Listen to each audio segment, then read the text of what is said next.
अच्छा बाबूजी, हम विरहा गायिका सावित्री बागी एंड पार्टी की तरफ से आप सभी का स्वागत, वंदन और अभिनंदन करती हूँ। एक स्वर में सबके प्रणाम बा, आशीर्वाद के कामना हो।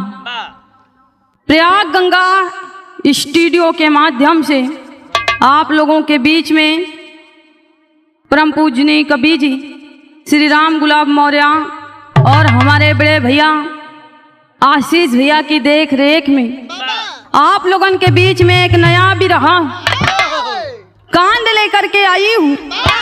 आशा नहीं पूर्ण विश्वास बा कि जैसे हर विरहा में आप लोगन के प्यार दुलार मिले, स्नेह मिलल बाबू, वैसे ही विरहा में भी प्यार दुलार स्नेह मिली। अब मां साहब भूमिका के लाइन बा।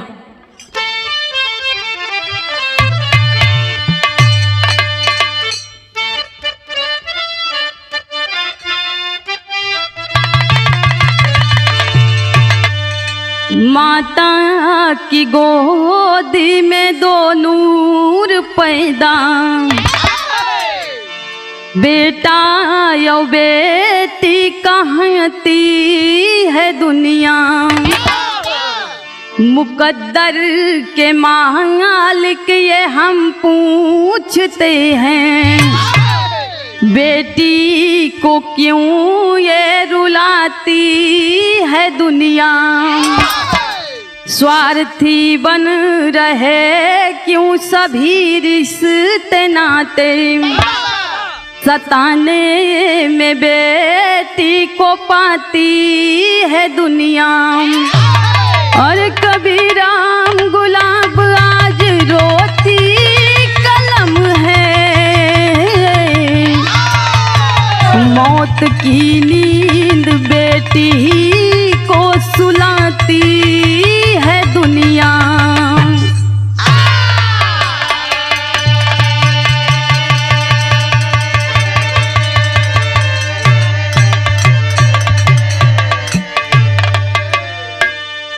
ए बाबू, इस दुनिया में, इस संसार में देने वाला मालिक जेके बिटिया दे बाबू, ओके गरीबी ना दे, और ओके माई बाप परिवार पूरा रहे। गजल के लाइन बा मां साहब।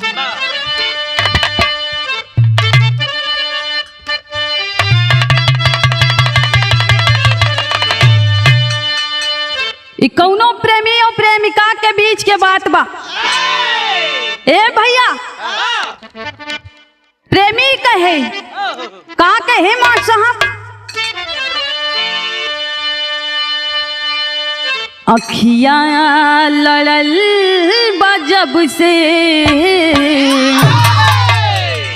अरे अखियां लड़ल बजब से, दिल में करार नहीं खे, अखियां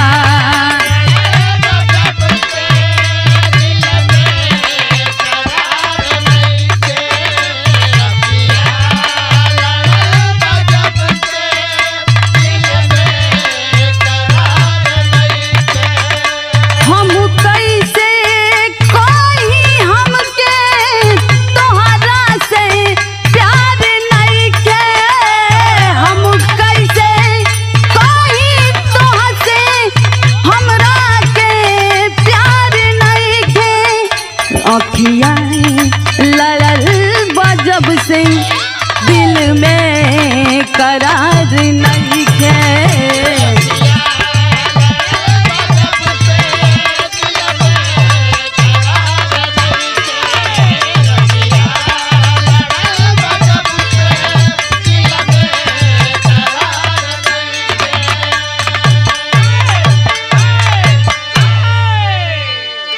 ए बबू, तर्ज से बढ़िया भाव में लाइन लिखते हैं हमारे कवि जी परम आदरणीय सम्मानित श्री राम गुलाब मौर्य जी।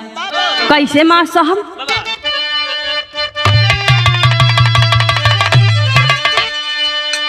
कातिल कातिल बनी है दुनिया, कातिल बनी है दुनिया, पापी बना जमाना।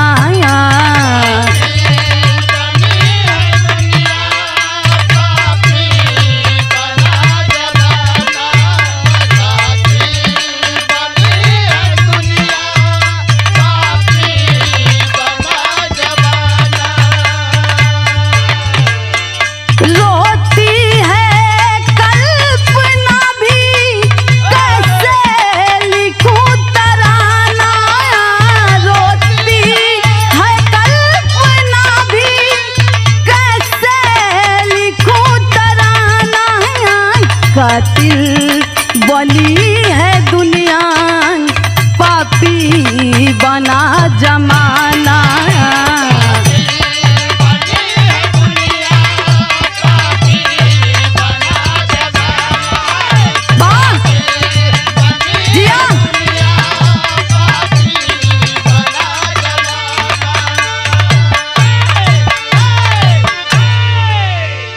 नजम के लाइन बा मास्टर साहब, यही से हमारे कहानी की शुरुआत बा। अब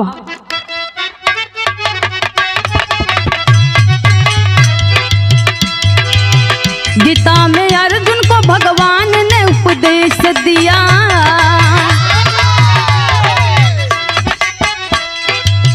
रिश्ते नातों की बड़ी बड़ी बात पेश किया।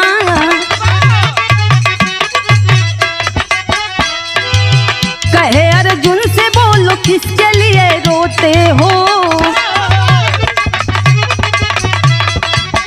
दुनिया में लाए क्या जो आज यहाँ खोते हो।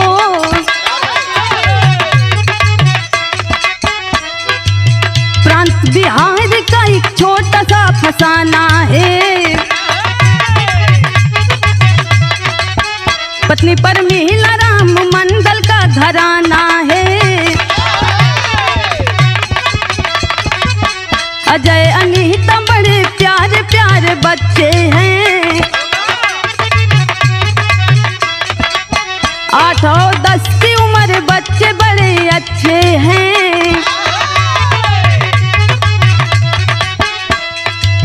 रिक्शा चलाते रहे अपनी बदनसीबी में, रिक्शा चलाते रहे अपनी बदनसीबी में, विधाता रूठ गए बच्चों से गरीबी में।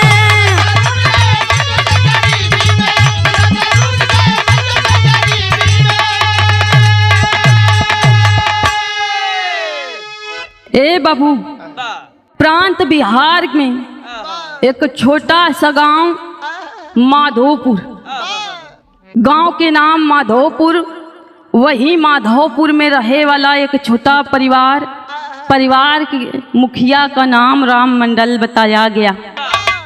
पत्नी का नाम परमीला है बाबू, मालिक का दिहल, 2 लड़का, एक बेटा और एक बेटी। बेटा के नाम अजय बा, बेटी के नाम अनीता बा। बेटा के उम्र 8 साल बा ए बाबू, अब बिटिया के उम्र 10 साल बा।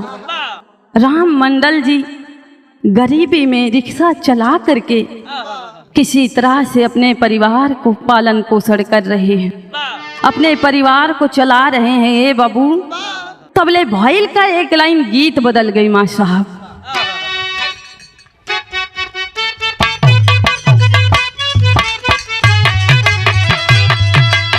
यह गीत बा केकर सवारी हो रहले बैलवा,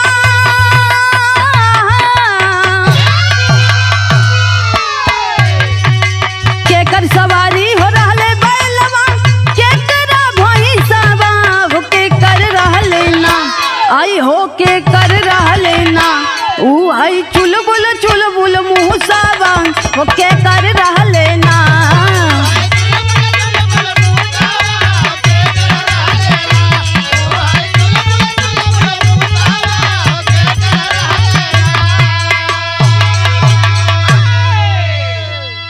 ए भैया दिखाई दोनों प्राणी बैठल हुआ, धीरे धीरे समय बिताता।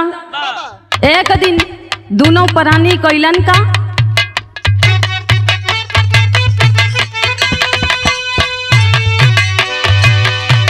लइकन के समझाई गईली बजरिया,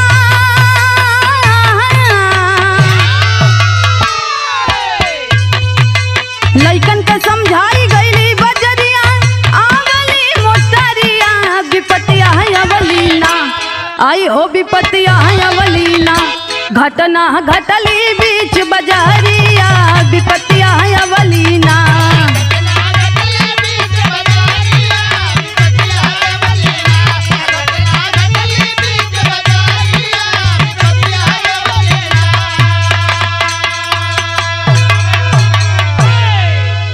राम मंडल तजले बाबू तुरत जहानवा,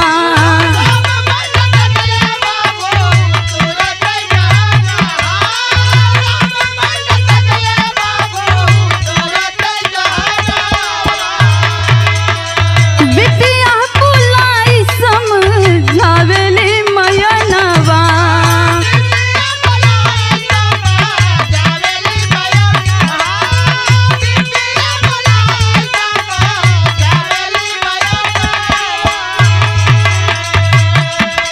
भैया के तोहरे बनानी उमरिया, राखिया फिकरिया, विपत्तिया अवलीना। आयो विपत्तिया अवलीना, सुगना उड़ले छोड़ टटारिया, विपत्तिया अवलीना।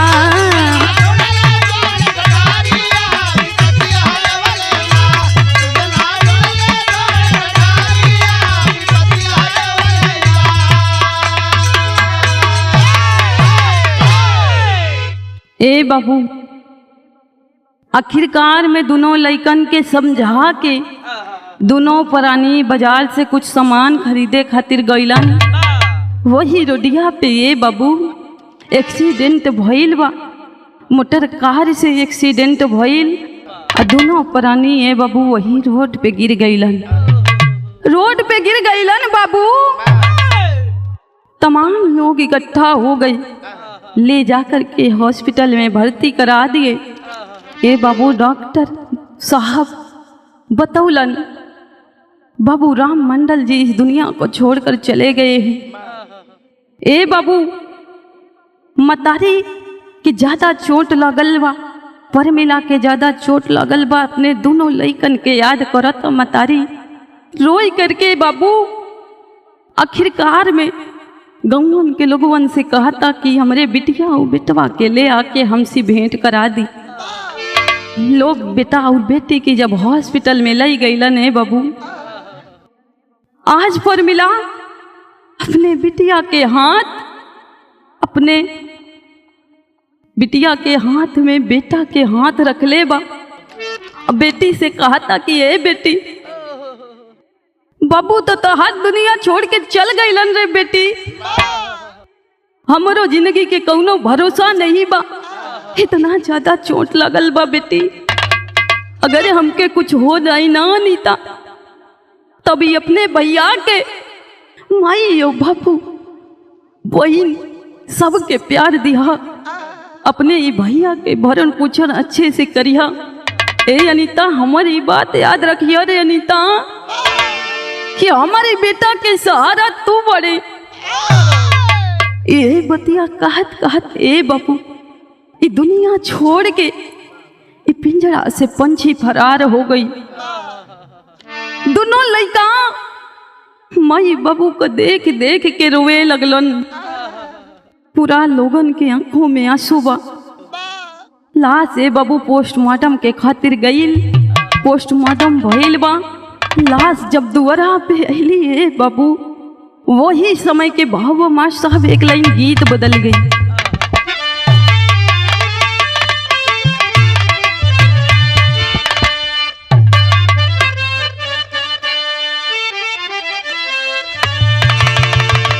हमरे बगिया के सुघर सुगनवा, सुगनवा कहवा उड़ी चलले हो। हमरे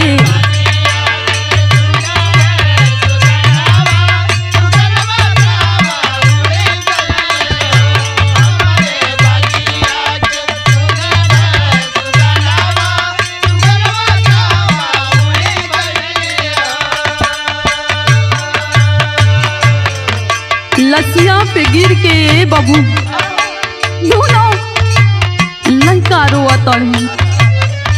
अनीता रोई रोई के एक बात कही, का बाबू माई।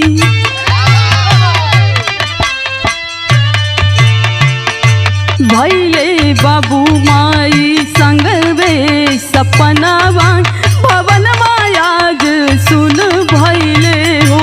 भैले बाबू माई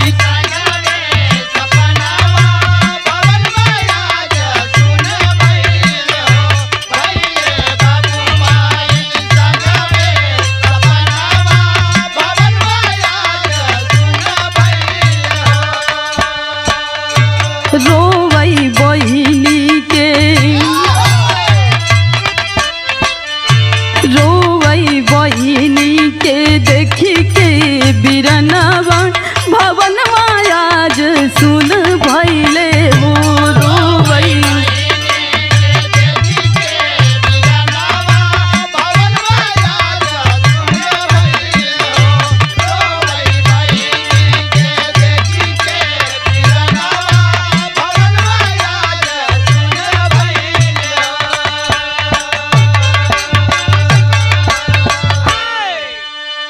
ए भैया अनीता दोनों लसिया का देख के रोवे। तमाम गांव के लोग इकट्ठा हैं ये साहब। अनीता कहे माई बाबू छोड़ के हमके चल गईला ये बाबू। लतवा में माई भी चल गईली। आखिर में हम दोनों लइकन के का होई बाबू, कैसे जिंदगी कटी बाबू।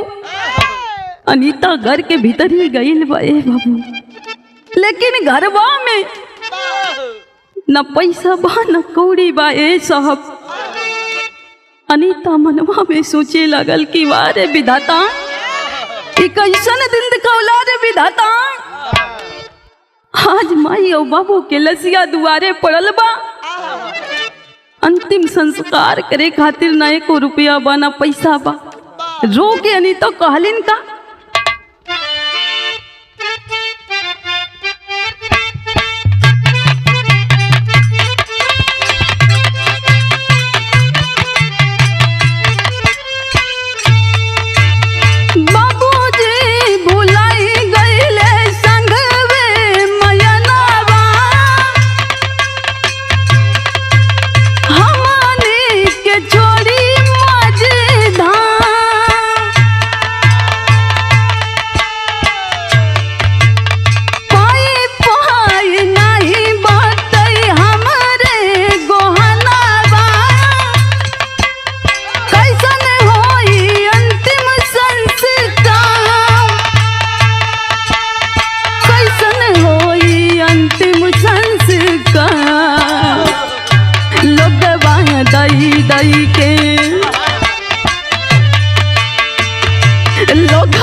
दई के रुपिया कफनवा भवन मायाज सुना भैले हो लोगवा।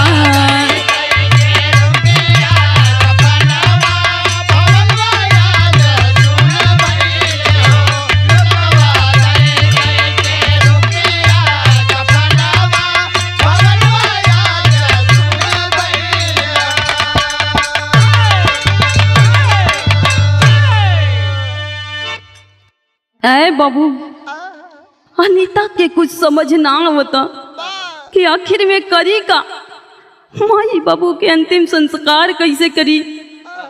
अनीता अपने दुपट्टा के फैला के गांव के लोगवन के सामने आज भीख मांगे लगली कि हे बाबू आप लोग के सहारा बा, हमार मदद करी। हमरे माई बाबू के अंतिम संस्कार करे के बा। सब लोगवा मिल के हे बाबू मदद कैलन। अब अंतिम संस्कार भइल बा। धीरे धीरे समय बीतल तब भइल का विदेशिया के लाइन बा मास।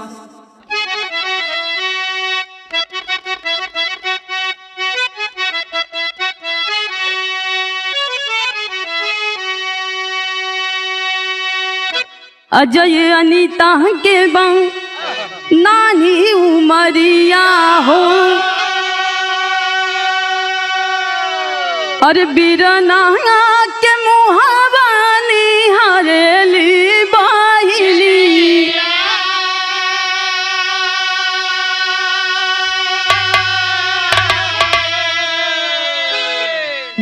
मेहनत मजदूरी कई के अरे भैया के खियावे लगली।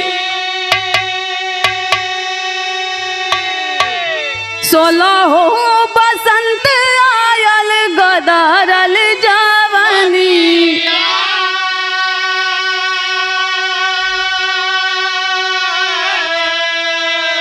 सपना सजा के मन में अरे भैया के पढ़ावे लगली। एक दिन उगी है मोरे करम कई किरनी।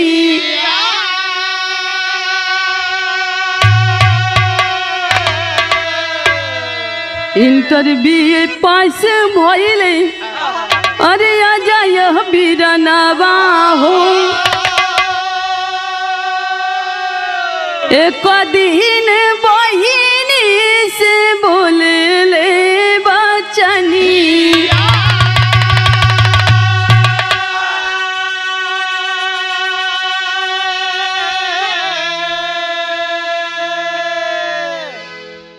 हे बाबू धीरे धीरे समय बीता। अनीता अपने मनवा में सोचे लगलिन हमार भैया के पढ़ावे के बा तो एक खातिर कुछ करे के पड़ी।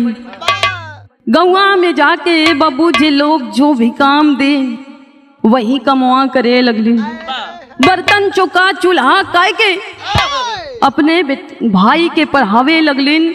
धीरे धीरे समय बीतले बाबू। भाई स्कूल पास कैलन, इंटर पास कैलन, बीए पास कैलन। एक दिन अजय अपने दीदी से एक बात कहलन दीदी मैं हर कक्षाओं में प्रथम आया ना दीदी। दीदी मेरी एक बात सुनिए ना दीदी। दीदी 1 लाख रुपया दे दीजिए ना दीदी। मैं इंजीनियरिंग की पढ़ाई करना चाहता हूँ दीदी, मेरी मदद करिए ना दीदी। ए बाबू अपने भाई के ऐसन बतिया सुन के अनीता के अखिया में आंसू भर आइल। ए बाबू अनीता सोचलिन कि आखिर 1 लाख रुपया के हम कहाँ से ले आई। एक लाइन गीत बदल गई माँ साहब।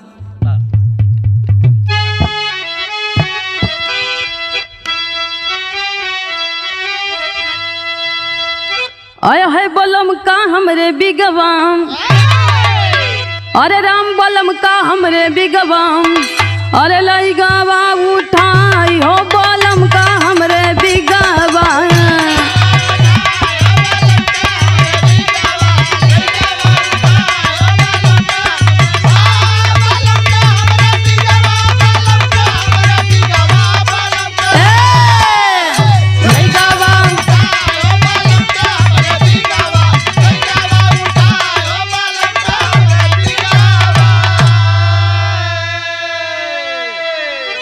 अनीता अपने मन में विचार कैलिन कि 1 लाख रुपया हम लाई कहाँ से।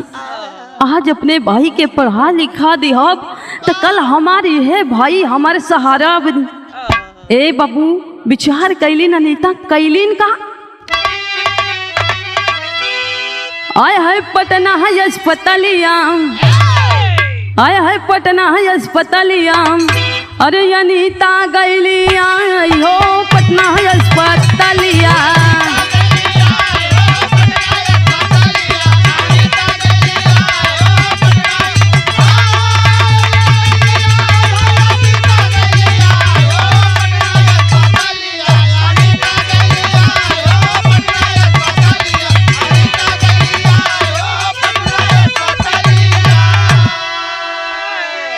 अरे बोली डॉक्टर साहब से दुखड़ा सुनाई हो पटना अस्पतालिया। अरे अनीता गैली आई हो पटना अस्पतालिया। ए बाबू हॉस्पिटल में जाके अनीता कैलिन का बिजली हॉस्पिटल में ये कथी की दुनिया।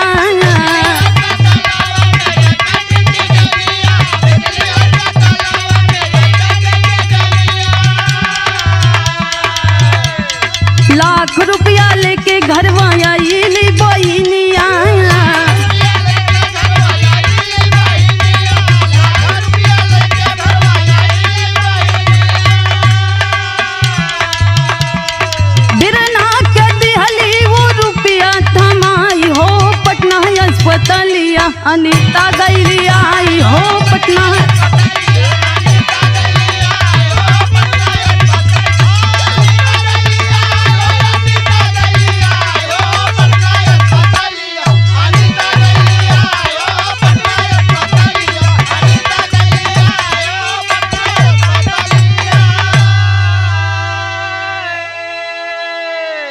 ए बाबू, अनीता पटना हॉस्पिटल में पहुँचलिन। डॉक्टर साहब के पास जाके दोनों हाथवा जोड़ के कहलिन, ए साहब हमें 1 लाख रुपया के बड़ी जरूरत बा। साहब हमार मदद कर दी साहब, 1 लाख रुपया दे दी साहब। ए बाबू, डॉक्टर साहब बोल दिए कि ए लड़की, कौन हो तुम और तुम्हें मैं 1 लाख रुपए कैसे दे दूं और क्यों दे दूं?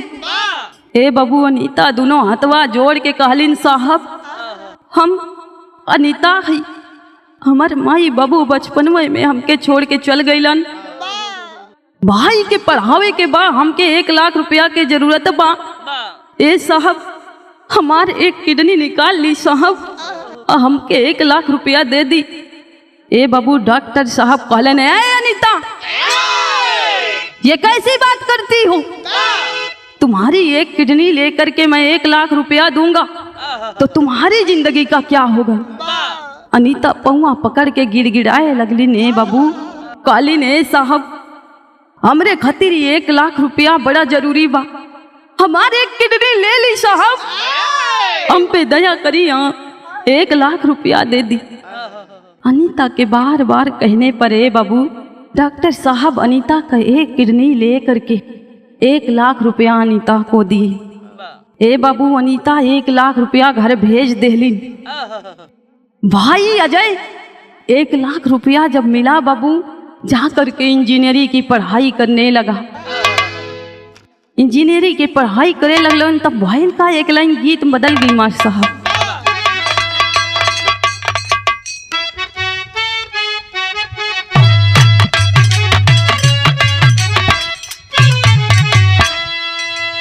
बड़ा ही सुंदर लाइन के संकेत हमरे मास्टर साहब कहलेन हैं।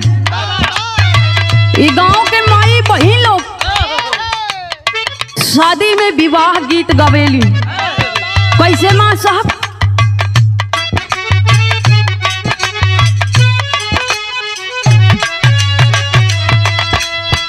झांझर मारौआ जन छन वहाया ये बाबा हो, लगे हैं शुरू जहवा के घाम हो।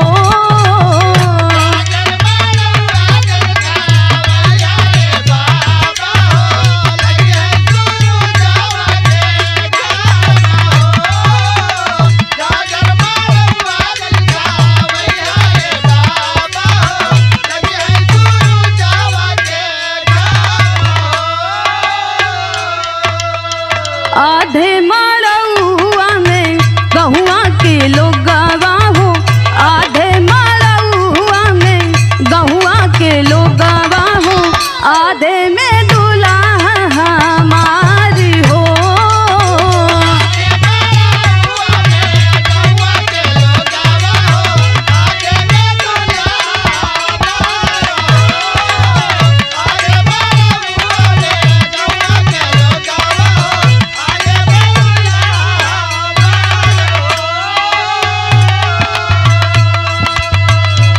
ए बाबू, इंजीनियरिंग की पढ़ाई चालू हो गई। धीरे धीरे 1 साल 2 साल बीता। जब इंजीनियरिंग की पढ़ाई भइल बा, डिग्री मिलल बा, तब भइल का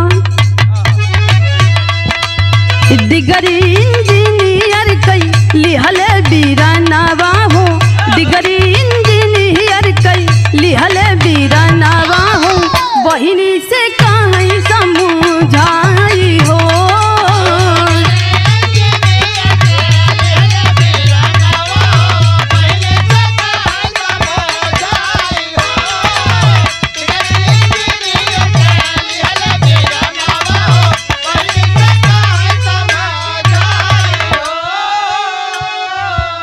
लाख रुपया देदा ए हमरी दीदी हो, लाख रुपया देदा ए हमरी दीदी हो, जहाँ बहनों करिया हम पाई हो।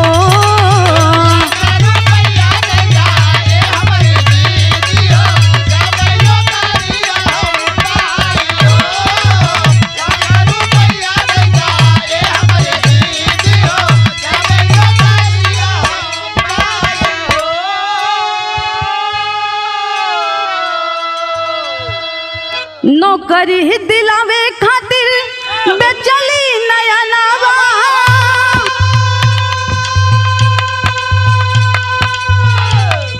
अरे बहिनी के भुलाई गईले अजय बिरनवा चिट्ठिया पे ठवली बहिनिया हो चिट्ठिया पे चिट्ठिया ठवली बहिनिया हो गहिलन बिरनवा भुलाई हो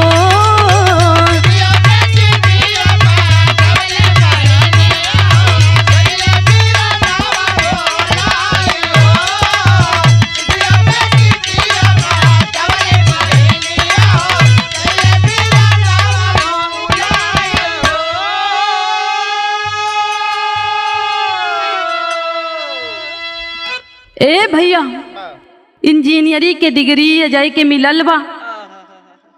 धीरे धीरे समय कुछ बीतल।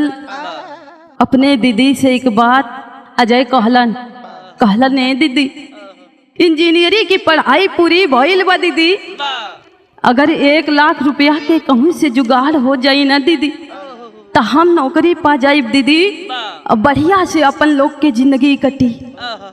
जब इतनी बतिया अजय अनीता से कहले बाए बाबू, अनीता अपने मनवा में सोचलिन ठीके नु आज हमार भईवा कहता अगर हमार भाई के नौकरी मिल जाई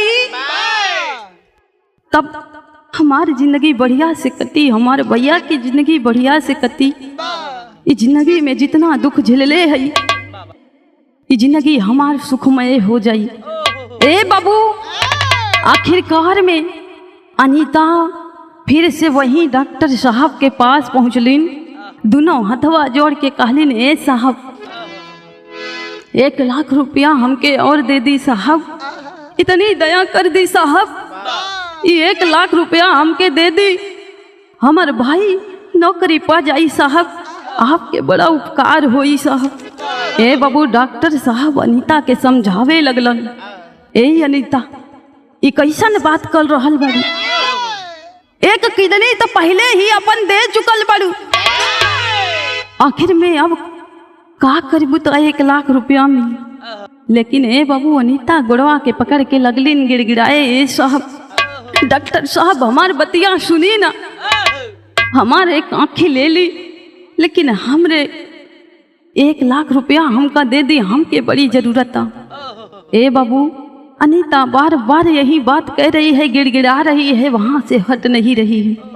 डॉक्टर साहब के दया आ गई ले बाबू, एक अखियां अनीता के निकाल के आज डॉक्टर साहब बदले में 1 लाख रुपया देहलन। 1 लाख रुपया भेज देली अनीता घरे हॉस्पिटल में भर्ती बा। भाई के 1 लाख रुपया मिलल, पैसा जमा कैला ना, इंजीनियरी के नौकरी मिल गई। जब नौकरी मिल गई ले बाबू धीरे धीरे समय बीतल। यार अनीता घर पे भाई के राह जोवत बा, लेकिन यार भाई के कोनो संदेश नहीं आइल, कोनो फोन नहीं आइल। अनीता चिट्ठिया पे चिट्ठी भेजत बा, संदेश पे संदेश भेजत बा, लेकिन अजय के कोनो भी रिप्लाई जब ना मिलल ए बाबू अनीता यार यही बात सोच रही है। यार कहानी में एक नया मोड़ आई, एक लाइन गीत बदल गई माँ साहब।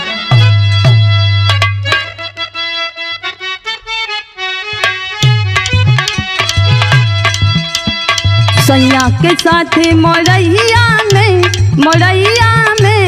बड़ी मजा आवे रजैया में।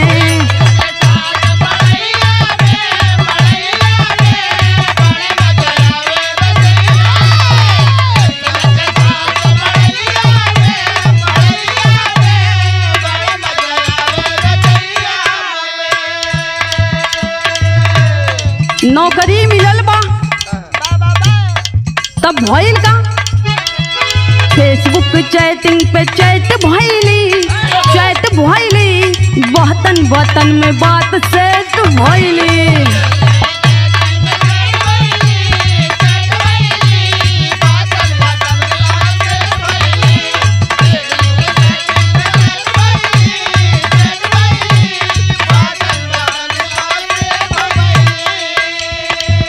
आंचल के संगवा में सदिया रचवले,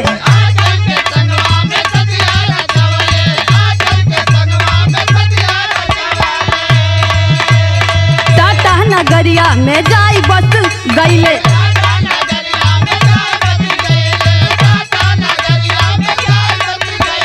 बहनी अनीता से हेट भइली, बहनी अनीता से हेट भइली, बातन बातन में बात सेट भइली।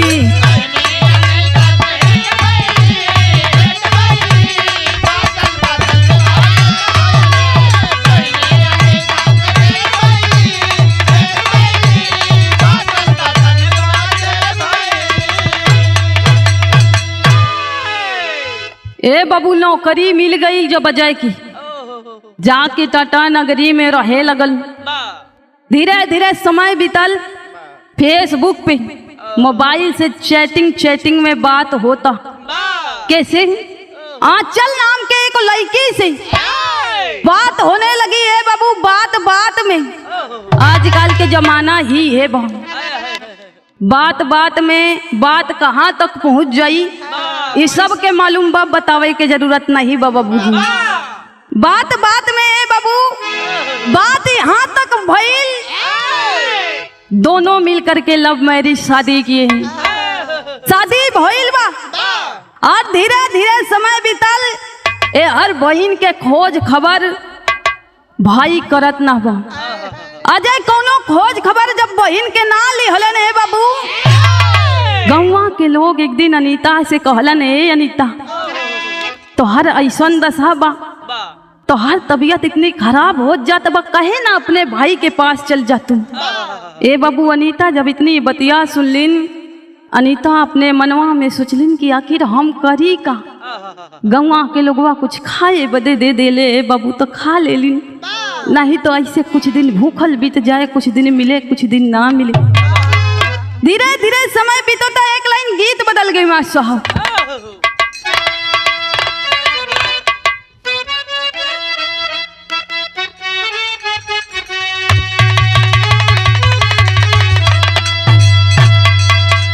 हरि मोर कुंवर कन्हैया, अरे हरि मोर कुंवर कन्हैया, बोलावेलन बसुरिया बजाई के।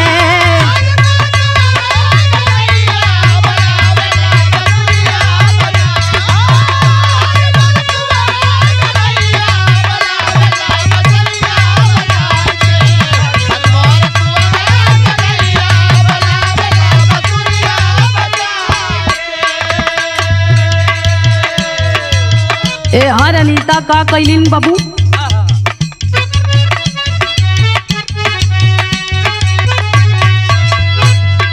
भिखिया के मांगेली बहिनिया,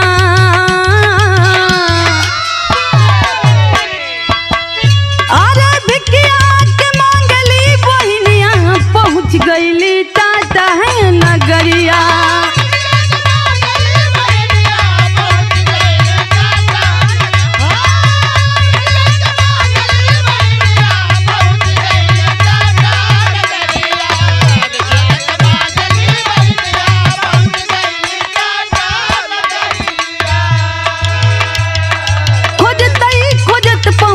अजय के भवनवा,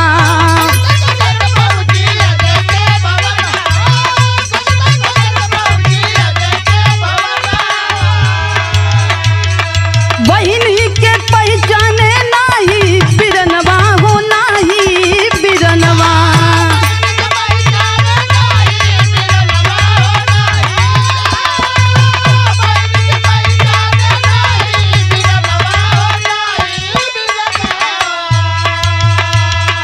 दिल खेली बहुत बहिनिया, अरे दिल खेली बहुत बहिनिया, पहुँच गईली टाटा है नगरिया।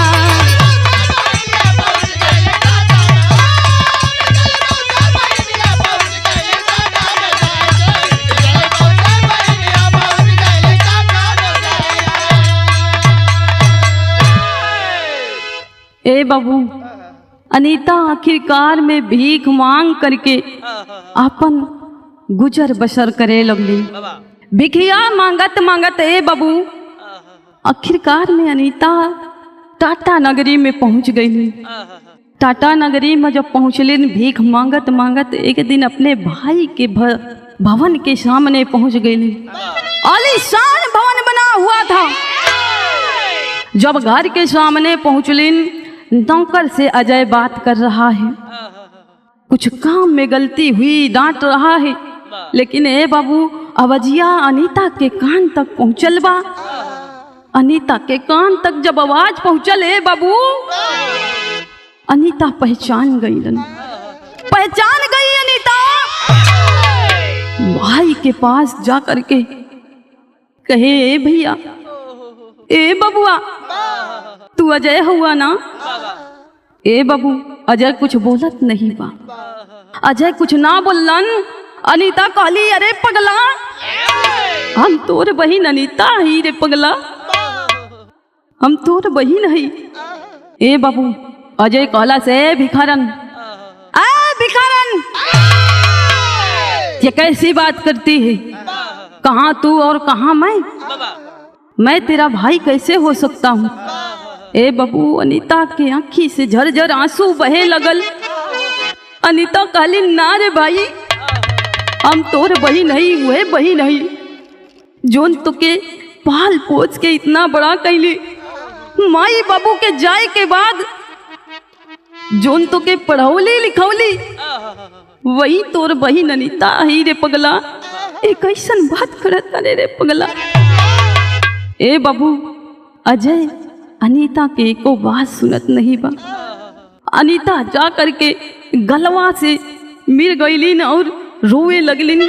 कहलिन अजय तू मुझे पहचानने से इनकार कर रहा है, तू ये कैसी बात कर रहा है अजय? ए बाबू जब इतनी बात अनीता कहलिन, अजय ने जोर से धक्का मार दिया। ए भिखारन, मेरे पास आने की जरूरत नहीं है, तू मेरी बहन नहीं है, मैं तुझे नहीं पहचानता हूँ। जब इतनी बतिया अजय कहले बा ए बाबू, इतने में बतिया ई सारी बतिया आंचल के कान तक पहुँचल बा। आंचल घरवा से बाहर आईलीन। ए बाबू तो भइल का एक लाइन गीत बदल गई।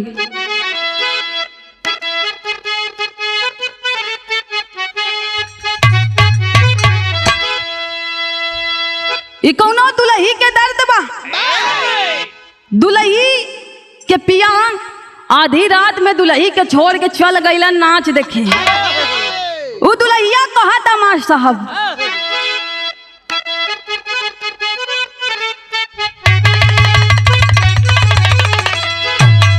अरे छोड़ गईल रे,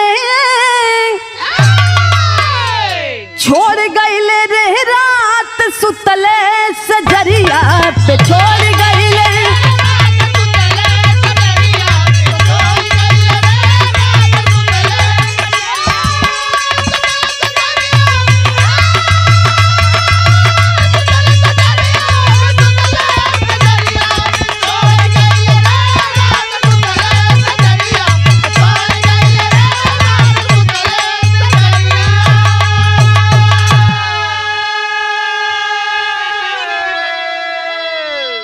पहचाना इसे अजय इनकार कैला ने बाबू। वही समय कवि के भाव लिखना पड़ा। अरे भुलाई गईले हो, अरे भुलाई गईले हो बीरन अपनी बहिनिया, भुलाई गईले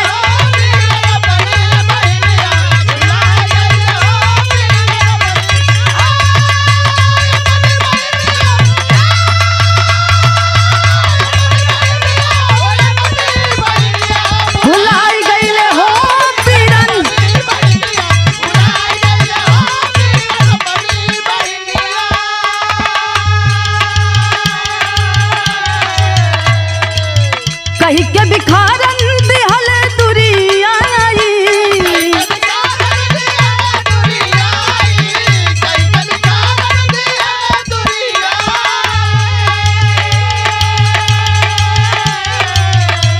भिखारन कह करके धक्का दे दिया है बाबू। आवाज दुल्हीन आंचल के काने तक गईल बा। दुल्हीन बाहर आई तो कैलिन का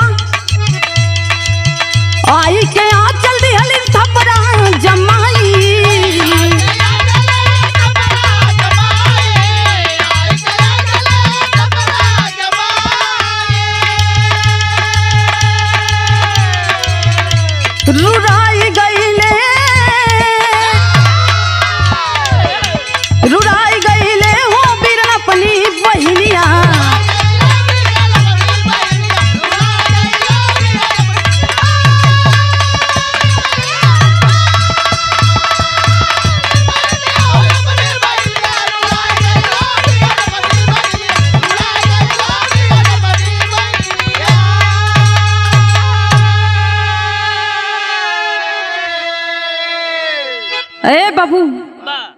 अनीता के झक्का जब दिहलन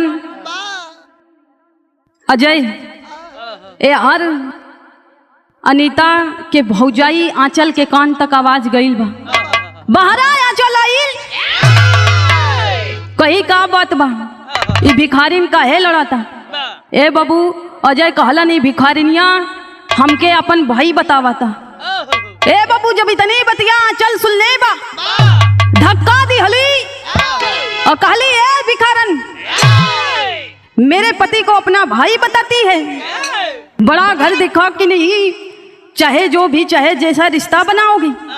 ए बाबू आंचल ना आओ देख ले बनाता, खींच के गाल पे तमाचा मार दिया। अनीता गिर गईली वही जगहिया पे। बाबू तेरी के लाइन मार साहब बा,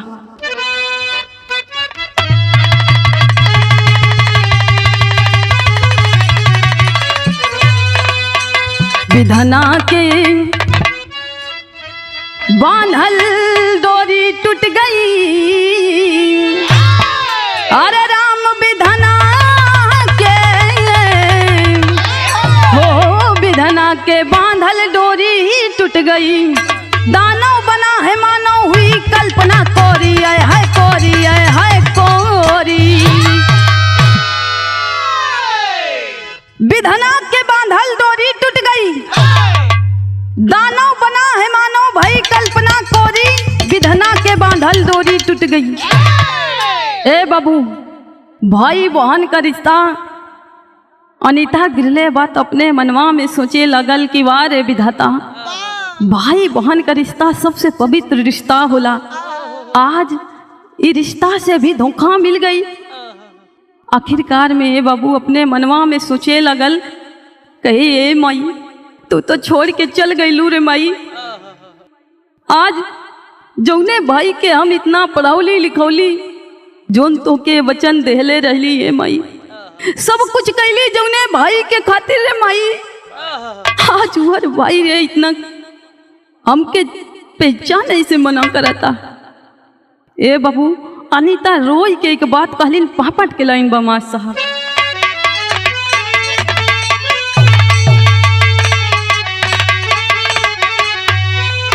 तो के दिहल वचनिया सगर निभावली हमारी माई हो, अरे तो के दिहल वचनिया सगर निभावली हमारी माई हो, कोख के बिरना काहे भइल कसाई हमारी माई हो।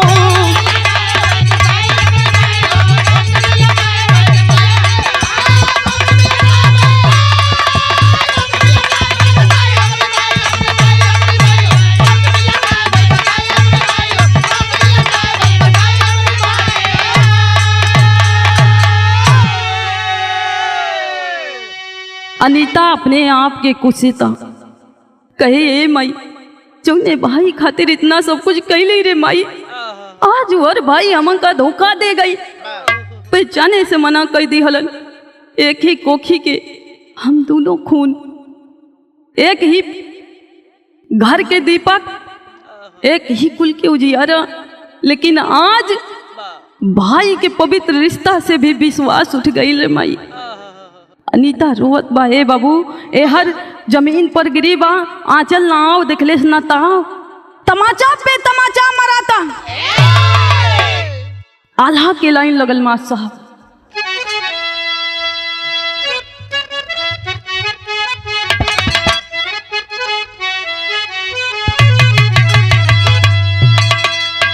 एक दुई तीन नाही कईयो चाट मरली भैया,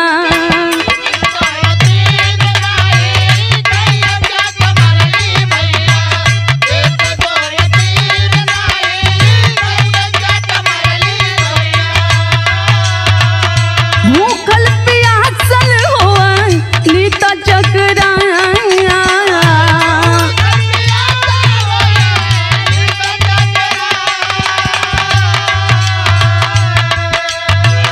गिरली धरलिया पे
पे बाबू।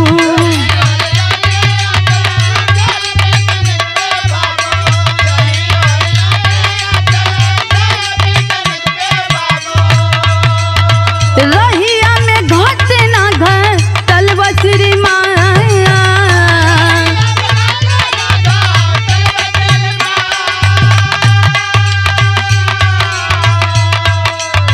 मार दिहली धक्काया के उनके मोटरिया भैया।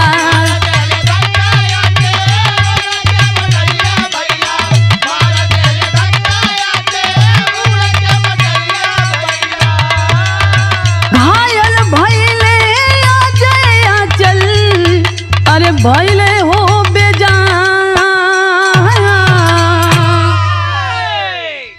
ए बाबू 1 2 3 नहीं, तमाचे पे तमाचा रिसीव करती है आंचल। अनीता गिरती है, बेहोश हो गई। थोड़ा सा होश आइल बा त कहनी तेरा उठ के जब चले लगल तो रोडिया पे जाके गिर गई। ले बाबू ए हर नगर निगम की गाड़ी आइल, अनीता के ले जा करके लवारिस में भर्ती कर दिलन। और दोनों प्राणी प्लान बना के बाबू घूमे खातिर गईलन, पिकनिक पर गईलन। लेकिन ए बाबू भगवान के घर में देर बा लेकिन अंधेर नहीं बा। पिकनिक पे जालन दोनों प्राणी, वहीं पे रोडिया पे घटना घटल बा, एक्सीडेंट हो गई। एक्सीडेंट भइल बा, दोनों प्राणी रोड पे बेहोश हो गईलन। अजय के आंख फूट गई, सिर फूट गई, काफी खून बह गया। ए बाबू आंचल भी चोट काफी लगने की वजह से बेहोश है। लोग ले जाकर के भर्ती कैलन है बाबू वही अस्पतालिया में जौने में अनीता भर्ती बा। जब लेके गईलन तब भइल का सदर के लाइन लग गई। मां साहब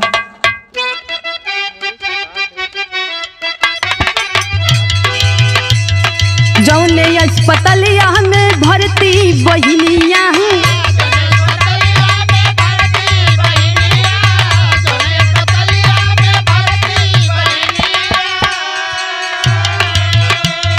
वही अस्पतालिया में आए श्री माया।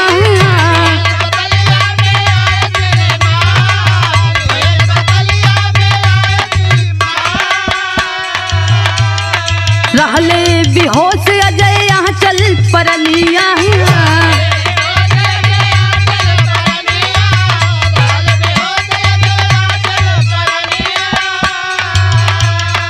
अखिया अजय के फूटल वहरे भगवान।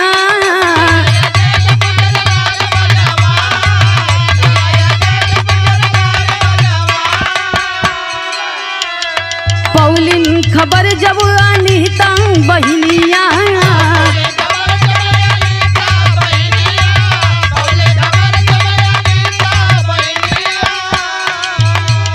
अखिया के संगे बहिनी कैली रक्तदान।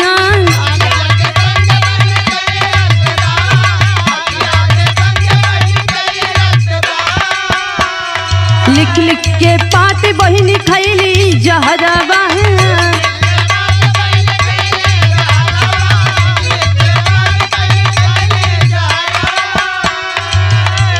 लिख लिख के पाती बहिनी खैली जहरवा। तक होवेली अनीता अपना लहरई परा।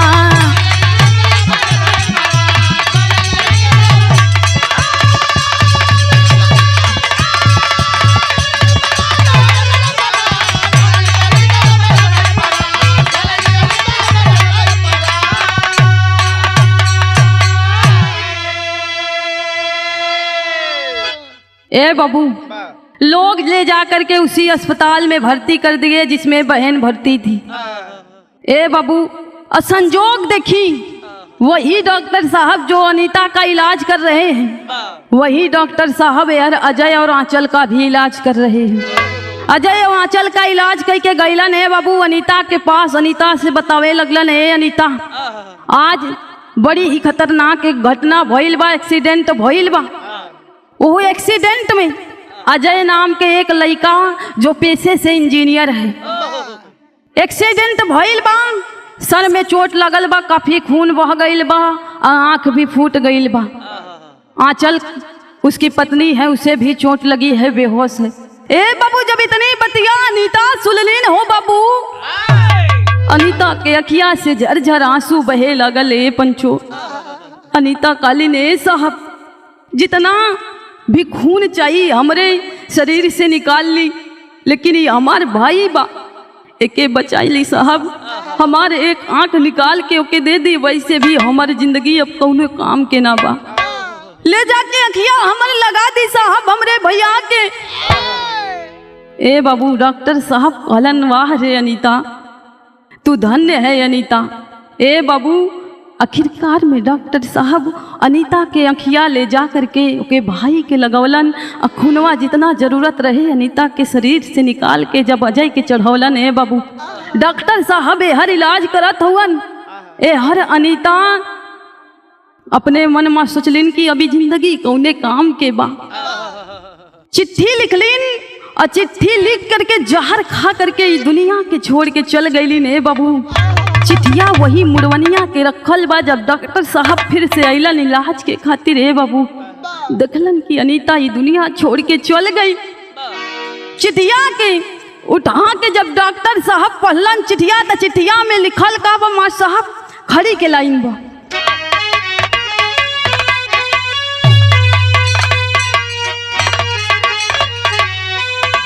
पढ़ के पाती डॉक्टर साहब हो बहावे असियाया।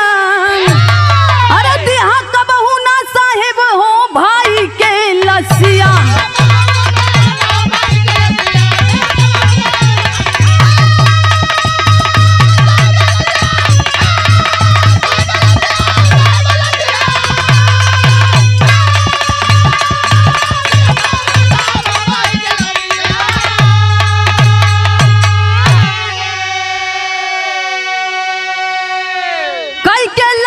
में दिहा फुकवाई आत्मा का हमरे साहब सबर हो जाई।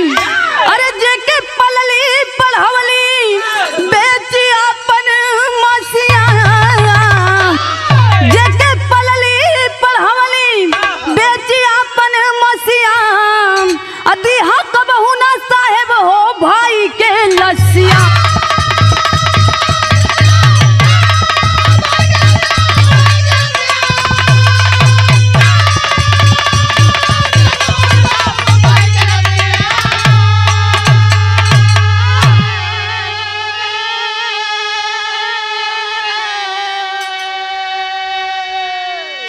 ए बाबू डॉक्टर साहब चिट्ठिया के उठा के जब पढ़लन चिट्ठिया में अनीता अपने जीवन की पूरी कहानी लिख ले बा।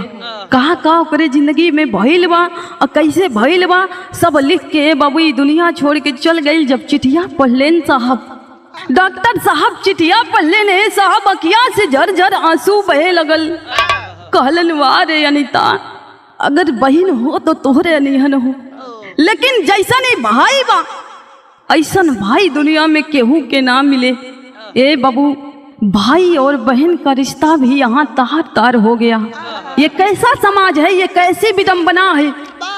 आखिरकार में डॉक्टर साहब ले जाके लसिया के फुकवौलन अंतिम संस्कार कैलन। ए हर आह के सारी कहानियाँ चिट्ठिया ले जाके अजय के थमा दिहलन। जौने समय चिट्ठिया अजय पहले भाई साहब अखिया से झरझर आंसू बहे लगल। ए साहब अजय अपने आप के कोसे लगल कि यार विधाता आज जिस बहन ने मेरे लिए क्या कुछ नहीं किया, स्वयं को बेच करके मुझे पढ़ाया, अपनी जिंदगी दान कर दे मेरे लिए, मैंने उसके साथ क्या किया। ए बाबू लेकिन रोए से अब होने वाला कुछ नहीं था। डॉक्टर साहब अजय के समझावे लगन। ए बाबू आखिरकार में यही से हमार कहानी समाप्त भइल। उड़ान में अंतिम लाइन में कहना है माँ साहब स्वामी गीतानंत अनंत भय भुल्लुर तज दिए कोतारी। अरे राजा राम आधार है दरबिन अनिल पे विपदा भारी हो।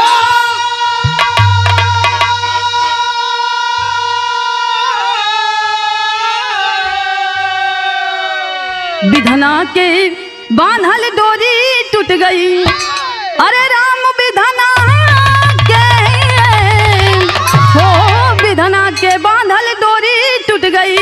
सावित्री राम गुलाब